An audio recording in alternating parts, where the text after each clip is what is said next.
আমার অফিসের একজন ইঞ্জিনিয়ার আজকে এটা আমাকে দিয়ে বললো, ম্যাডাম এটা আপনার জন্য, গাছের পেঁপে। তো চলো এটা দেখে সাথে তৈরি করি। ইলিশ মাছের মাথা দিয়ে আজ হবে পেঁপে ঘন্ট। এই দেখো ইলিশ মাছের মাথাটা।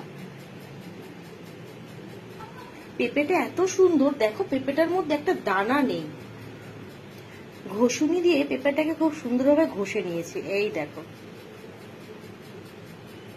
প্যান বসিয়ে দিয়েছি, তেল দেবো গরম হওয়ার জন্য। তেলটা গরম হয়ে গেছে, এবার আমি ইলিশের মাথাটা তেলে দিয়ে দেবো। মাথাটা কড়া করে ভেজে নিয়েছি। এই দেখো, এবার পেঁপেটা তেলে দিয়ে দেবো।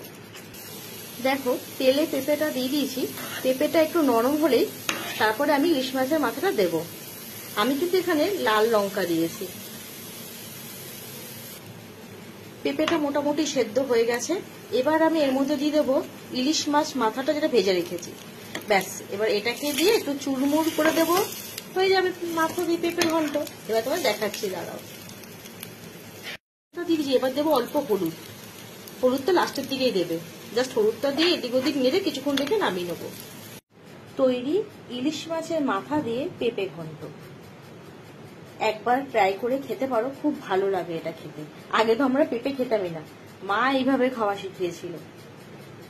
একবারও ট্রাই করো। তো আজকের মতন টাটা, আবার আসবো পরের ভিডিওতে।